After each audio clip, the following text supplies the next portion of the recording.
안녕하세요. 건축가 체험 공간인 CY 건축사 사무소에 오신 걸 환영합니다. 저는 윤규섭이라고 합니다. 지금부터 여러분 건축가 체험 공간인 건축사 사무소에 대한 공간 구조에 대해서 간단하게 소개시켜 드리도록 하겠습니다. 이 부분은 제 자리이긴 한데요. 연필로 스케치해보고 책도 보고 또 여러 가지 사례도 찾아보고, 사실 어떻게 보면 제일 핵심적인 공간이고, 여기서 스케치하고 구상한 내용을 이쪽으로 오면 그런 스케치된 내용을 이렇게 배치도로 스케치해보고 구상하고 모형을 만드는 장소이고요. 건물을 점점점 발전시켜서 이런 자세한 모형을 만들어 그러는 과정. 그래서 여기서 모형을 만들고요. 그런 모형을 만든 것들을 사무실에, 건축 사무실에 이렇게 전시도 하고, 또 예전에 어떻게 만들었나 검증도 해보고, 스케치와 모형으로 검증된 그 공간에 대한 구조를 실제로 컴퓨터를 이용해서 도면을 만드시는 그런 과정입니다. 그 건축가가 생각한, 여러분들이 생각한 그런 공간들을 이 컴퓨터로 이렇게 검증해보고 가구도 집어넣고 인테리어도 새로 할 수 있고, 그 버려진 공간들을 다 재생시켜서 아주 좋은 공간으로 만들 수 있는 이런 컴퓨터 작업들을 하고 있는 그런 공간이 또 필요합니다. 계단 특집에 대한 책도 있습니다. 계단만 전문으로 나와 있는 책이죠. 계단이 건축에서 차지하는 그런 어떤 오브젝트적인 요소, 그 같은 계단이라도 특별한 계단에 특별한 공간감을 부여할 수 있는 아이디어를 집중적으로 만들어 온 책이긴 합니다. 이런 절차를 통해서 그 재료를 검증하기 위해서 실제로 조적에 쓰이는 벽돌을 전시해 놓는다라든지, 최근에 많이 쓰이는 이런 BC2가 되고 하지만 굉장히 단열이 잘 되는 자재에 대한 전시를 해놓는다라든지, 로비나 화장실이나 바닥 타일들 색깔별로 전시가 되어 있고요. 이 재료는 여러분들이 쉽게 접할 수 없는 부분이긴 한데 실제로 창호입니다. 창호 발을 싹둑 잘랐을 때 그런 이어지는 부분에 대한 모형이죠. 그 다음에 이 재료는 메탈 패브릭이라고 하는 재료인데, 조적이라든지 벽돌이라든지 그런 재료는 폐쇄적인 막혀있는 재료라면 이 재료는 이렇게 투과가 돼서 안에 깊이감이 보일 수도 있고, 그런 효과를 줄 수 있는 재료도 이렇게 전시가 되어 있고요. 자, 여기까지 건축사 사무소에서 필요한 공간, 스케치, 모형, CAD로 도면 그리는 작업, 자재에 대한, 제품에 대한 그런 책자, 전문 서적들, 마지막으로 보관할 수 있는 이런 공간들에 대해서 말씀드렸습니다. 저는 종로에서 건축사 사무소를 하고 있는 윤규섭이라고 합니다. 인하공업전문대학교에서 건축과에서 학생들 수업하고 있고요. 서울시 공공건축가로도 활동하고 있으며, 특히 종로에서 마을건축가로 활동하고 있습니다. 건축사는 비어있는 혹은 이미 채워져 있는 그 공간을 또 다른 생각을 가지고 창의롭게 새로운 공간을 만들고 변형시키고 재탄생시키는 공간 디자이너 업무이긴 합니다. 저 같은 경우에는 어려서부터 만들기를 좋아했었습니다. 만들기, 교과서나 선생님 노트에 낙서를 굉장히 좋아했어요. 화가처럼 잘 그리지는 못하지만 그냥 생각나는 대로 내가 살고 싶은 집들을 그려보기도 했고, 어려서부터 단독주택에 살았었는데 마당에 그런 버려진 나무 토막, 비닐 그런 것들 이용해서 저만의 집을 움막처럼 만들었었던 그런 기억도 납니다. 그래서 선생님은 어렸을 때 그런 기억들과 추억이 많이 가지고 있습니다. 건축가, 건축사 선생님처럼 그런 직업을 선택하기 위해서는 고등학교 때 입시를 할 텐데 5년제 건축학과를 지원해서 건축과, 건축학과, 건축공학과 5년제를 지원을 해야 하고요. 여러 가지 공간 아이디어들, 공간에 대한 재생, 리모델링 그런 것들을 팀 작업을 통해서 5년 동안 여러분들만의 작품을 만들고 사회에 나오셔서 건축사 사무소, 즉 선생님이 지금 운영하고 있는 이런 건축사 사무소라든지 디자인 관련된 계통에서 3년을 실무를 하시면 건축사를 자격을 취득할 수 있는 시험에 대한 조건이 주어지고요. 시험에서 통과하게 되면 선생님과 같이 이런 건축사 사무소를 열어서 자기만의 활동, 자기만의 공간 디자인을 할 수 있는 시작의 계기가 될 것 같습니다. 특히 건축은 혼자서 할 수는 없는 직업이긴 합니다. 여러 팀들, 여러 스태프들,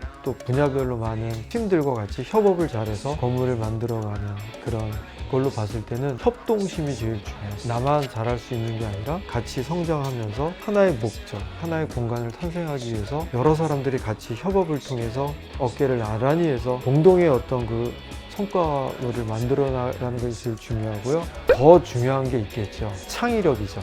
공간에 대한 창의력, 기존에 있었던 여러분들이 사용하고 있는 공간보다도 더 편리하고 심리적으로 편안함을 줄 수 있는, 안전하고 아름답고 기능적인, 만들어 나가는 그런 창의력이 사실은 더 중요하다고 볼 수 있습니다.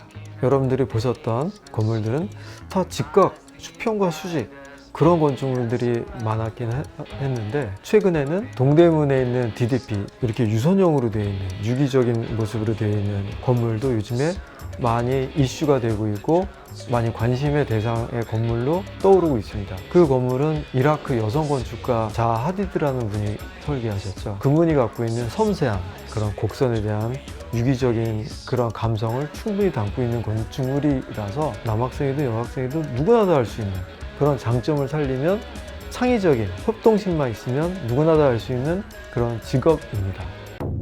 안녕하세요. 여러분, 건축과 체험 공간 탐방은 잘 마치셨어요? 그러면 지금부터 실습 시간을 갖도록 하겠는데요. 오늘의 주제는 주거 공간 재생 체험입니다. 내가 살고 있는 우리 집을 리모델링 할 예정인데요. 우리 집 공간 중에 사용되고 있지 않은 쓸모없는 부분이 있다면 그 공간을 찾아내고 그곳을 나만의 놀이터 등 여러 가지 재미있는 주제로 재생하여 쓸모있는 공간으로 탈바꿈하는 실습 시간입니다. 이 시간 실습에 필요한 준비물은 4절 방안지와 두께 3mm짜리 백색 우드락과 두께 5mm짜리 검정색 우드락이 필요하고요. 고정용 테이프와 접착용 우드락 본드, 우드락을 자를 수 있는 자와 칼, 그리고 필기 도구입니다. 자, 그럼 실습을 시작해 보도록 하겠습니다.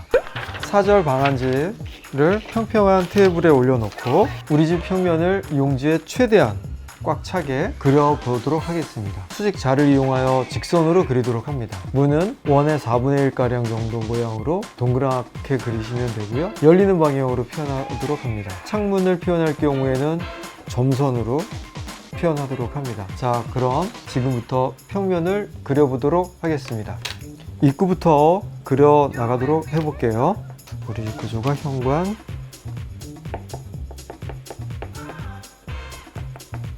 신발장, 문은 4분의 1원으로 동그랗게, 욕조, 세면기, 현관에서 올라서면 방이 2개가 있는데 여긴 발코니 창, 이 부분,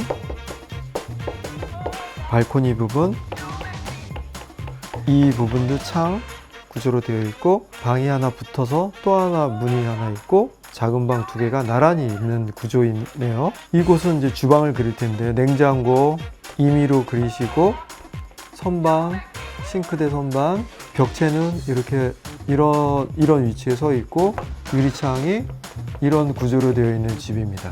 지금부터 이 집의 구조를 리모델링을 통해서 쓸모없는 부분은 적절하게 제거를 하고 그 부분을, 그런 공간들을 탈바꿈해서 재생하는 실습 시간입니다. 지금까지 검정색 연필로 그리셨다면 지금부터 변화될 공간은 다른 색을 이용해서 그려보도록 합니다. 먼저 거실 부분을 리모델링 할 텐데요. 방은 주로 잠만 자는 취침의 공간, 가족들이 모이는 공간은 이런 거실을 더 활성화시켜서 거실의 규모가 더 확충되는 트렌드로 변하고 있고, 학생들도 사생활 보호 차원에서 방해받지 않은 공간이 필요하다면 이 방문을 적절하게 차단을 한다면 내가 어떤 일에 집중할 수 있는 그런 공간 구조로 변하게 될 수 있는 그런 부분입니다. 그 다음에 이 주방과 거실이 지금 이 테이블로 구획이 되어 있긴 하지만 이 테이블을 적절하게 변형을 통해서 주방과 거실을 하나의 커다란 그런 다목적 다용도의 공간으로 한번 리모델링을 해보도록 하겠습니다. 먼저 첫 번째로 거실에 대한 내용을 확충할 텐데요. 안방의 기능은 축소를 하고 침대의 기능, 취침의 기능만으로 공간을 축소하고 기존에 있는 벽체는 제거를 하고, 거실은 이만큼 넓어지고, 이 주방에 테이블로 가려져서 구획되어 있던 주방을 테이블을 없애고 이 주방 테이블을 더 거실 쪽으로 확장해서 커피숍이라든지 여러분들이 스터디 카페라든지 그런 데 가면 이런 긴 테이블이 놓여 있어서 노트북이나 스마트폰을 자유롭게 책도 읽을 수도 있게 그런 공간으로 주방과 거실을 확충해서 하나의 커다란 공간으로 한번 리모델링 해본 거고요. 마지막으로 여러분들이 쓰시는 집중할 수 있는 공부방이 있다면 이 부분을 차단해서 그런 시각적으로 내 공간을 보호받도록 하고, 불필요한 작은 방이 있다면 작은 방과 작은 방 사이 이 벽체 구획을 적절하게 철거를 해서 나의 큰 방을 이용해서 발코니는 하나의 공간으로 활용할 수 있도록 해보는 것이 이번에 재생의 실습 시간이 되겠습니다. 이러한 평면도를 가지고 지금부터 벽체를 만들어 보도록 하겠습니다. 시간 관계상 이런 처음에 소개시켜드린 이런 A1 우드락을 선생님은 이렇게 잘라놨습니다. 우드락 높이는 약 10cm 정도로 잘라 놓으시면 되고요. 다시 말씀드리면 검정색은 재생할 벽체를 의미하고 흰색 우드락은 기존의 벽체를 의미합니다.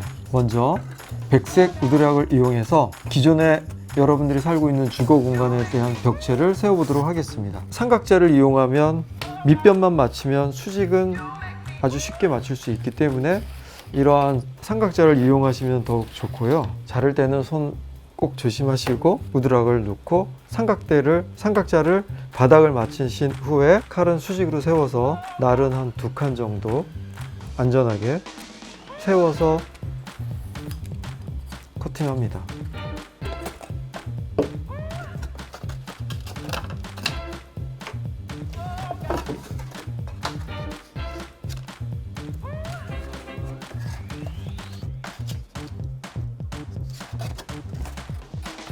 칼을 수직으로 세워서 여기까지 자르게 되면 외벽은 구성이 되고요. 외벽부터 임시 고정 테이프를 이용해서 세워보도록 하겠습니다. 투명 테이프를 이용하여 우선 벽과 벽끼리 고정하도록 합니다.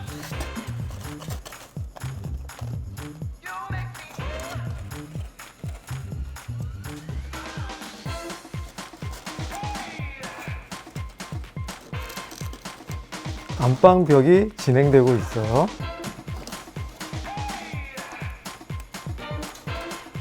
안방벽이 완성되고 있죠. 안방과 발코니 사이에 작은 벽체도 테이프로 고정해 줍니다. 임시 고정용이라서 살짝 건드려도 집이 출렁출렁 거려요. 거실벽도 세워보도록 하겠습니다. 발코니 벽도 세워보도록 하겠습니다. 내부 구조가 거의 완성이 됐네요. 이렇게 완성이 되었다면 이 우드락 본드를 이용해서 벽과 벽을 접착제로 발라줍니다. 접착제로 바르는 것은 생략하고, 그렇다면 지금부터 신설되는 벽체는 이 검정색 우드락을 이용해서 재활용해 봅니다. 거실을 넓히기 위해서 이 벽체를 제거하도록 합니다. 여러분들께서 점선으로 구획한 이 부분을 이런 자를 재서 검정색 우드락을 잘라줍니다. 임시 고정용 스카치 테이프를 이용해서 여러분들이 재생하려는 벽체에다가 안방을 줄이는 개념으로 벽체를 고정해 줍니다. 안방이 줄어든 이 작은 벽체도 잘라서 새로 생기는 벽체를 만들어 줍니다. 거실이 넓어졌죠. 1단계 거실을 넓히는 작업을 했습니다. 2단계 작은 방을 통합하고 복층을 걸고 시야 차단, 집중을 위해서 이 문을 막아준다. 과감하게 이 벽체를 손을 뜯겠습니다. 과감하게 새로운 벽체로 만들겠습니다. 이런 두꺼운 벽체를 이용해서 시야로부터 차단합니다. 부모님으로부터의 시선을 완전히 차폐하는 벽체로 아주 두껍게 막습니다. 내 방은 넓어지고 내 기존에 있었던 문은 없어지고 아주 보호받는 그런 개념으로 지금 변형이 되어 가고 있는 중이고요. 내 방이 넓어지면서 이 위에 이렇게 복층을 걸어서 위는 아무도 못 오는 그런 복층형 내방 구조를 한번 만들어 보도록 하겠습니다. 우선 새로 생긴 벽체와 기존 벽체를 고정시켜주고, 새로 만든 나만의 복층형 공간은 중간에 이런 구조를 하나 걸어서 복층으로 내 다락방을 만들어 보겠습니다. 나만의 보금자리 다락방. 네, 여러분들이 처음에 하셨던 그런 스케치했던 그 연필에서 주거의 공간이 이렇게 안방 자는 공간은 적극적으로 줄이고, 파티도 할 수 있는 그런 거실 공간은 확충하고, 나의 공간은 어떤 그 사생활 보호 차원에서 적절하게 있었던 방문은 적극적으로 차폐를 하고 나만의 다락방을 만들고, 기존에 있었던 두 방을 통합해서 하나의 문을 통하면 1층에 누구나 다 들어올 수 있는 방 공간을 만들어주는 대신에 2층에 복층 공간을 해서 2층은 나만이 쓸 수 있는 그런 아주 사적인 공간을 만들 수 있는 이런 주거 공간을 오늘 실습해 보았습니다. 이제 변화된 우리 집을 촬영해 둔 사진과 비교해 보세요. 창의력과 분석력으로 새로운 주거 공간이 재탄생되었습니다. 모두 실습하시느라 수고 많으셨습니다.